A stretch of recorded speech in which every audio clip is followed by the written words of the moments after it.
Welcome to the third episode of the Listen and Learn series. Today's video was inspired by a question that I know frequently comes up, but I saw it when scrolling on Facebook. The question was, why do we continue to focus on the history of slavery? You weren't a slave, and I was not a slave owner. That's the past. Can we move on? So that question triggers a lot of thoughts within me because while it's true I am not a slave, while it's true that the first slaves were brought to America over 400 years ago, the reality is we still have remnants of slavery, the impact of slavery that we feel every day in America.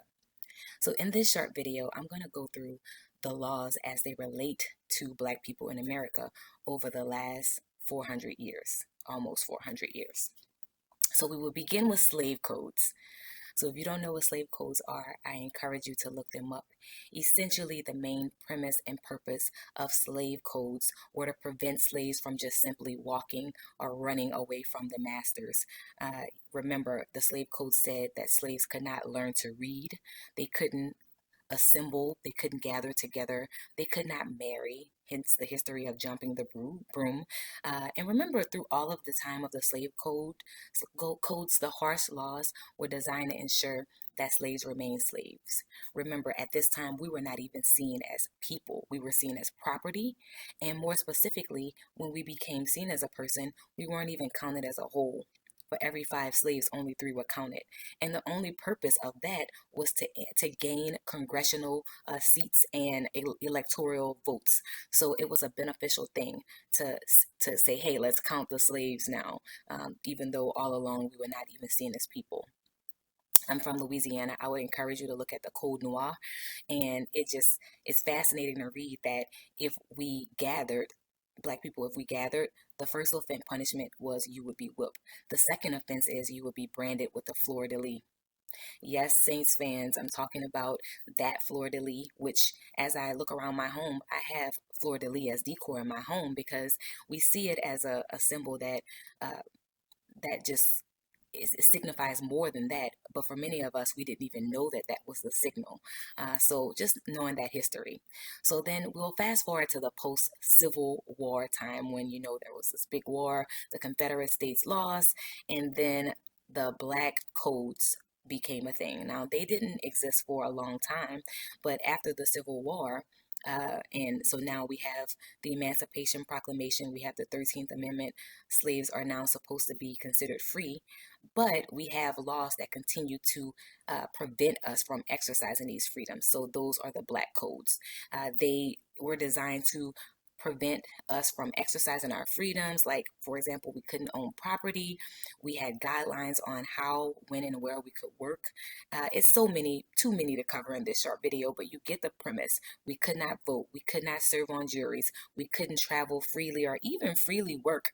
A lot of history on Black codes talks about labor contracts and vagrancy laws. I would encourage you to look those up. There are so many short documentaries to give us some background and context on Black codes, slave codes, and the like. One of the Black codes that really disturbs me is the apprenticeship section that says if you have a child that pretty much is an orphan, a Black child that's an orphan, the law says they essentially can go back to the master and become enslaved again. That's my summation of it. So Black codes didn't have a long lifeline, and they essentially were then replaced by Jim Crow laws around 1870.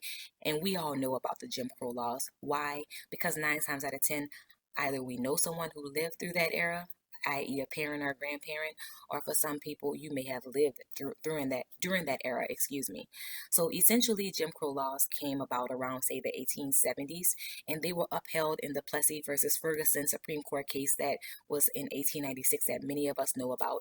And that case essentially laid out with separate but equal doctrine. All right. And so after Jim Crow, the thing that we all know about, the colored sections began to arise, and just all kind of other things that tried to separate us as people in America under the premise of separate but equal. I would encourage you to watch all of the movies and documentaries on that. Many of us have probably seen The Help, or we've seen movies that suggest what it was like to be in the colored section. I think about the movie The Green Book, that talks specifically about during this time where African Americans were accepted and not. So even despite the segregation where we could actually safely stay. So I think that that's always interesting in itself. So then many of us know about the Brown versus Board of Education 1954 case that challenged the separate but equal in a school setting. And by 1964, the Civil Rights Act essentially overturned all of that. So no longer do we have any remnants at that point, supposedly, any legal remnants at that point of separate but equal. It's not legal anymore. At this point, around 1964, or post 1964, you then see the rise in mass incarceration. Ava DuVernay did a great job of talking about this in 13th, and there are so many other, the new Jim Crow, Michelle Alexander, those are all good resources that it doesn't even make sense for me to talk more about that. There are so many great resources that talk about the statistics of how incarceration rates went from one level and how it skyrocketed. There is a judge who, it was a couple of years ago, but the article is starting to circulate again. The judge who he was jailed for, it was called like kids for cash, and the whole idea was he received kickback money from a juvenile detention center. But then he ultimately would be the one overseeing the hearings and sentencing juveniles, black juveniles, to prison. To juvenile detention. So I would encourage you to look at that. So essentially there's a lot going on. And so now here we are in 2020.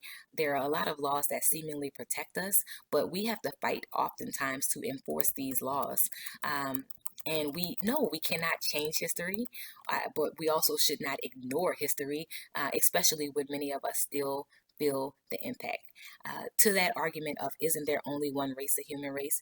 I say, yeah, sure, I'll go with that. There's only one race. But this one race that we have is a racist race. There is racism. It is alive, well, and thriving. Let's not forget that in America, the America that we live in, racism was so strong enough to start a civil war on our soil. And we still feel impacts of that.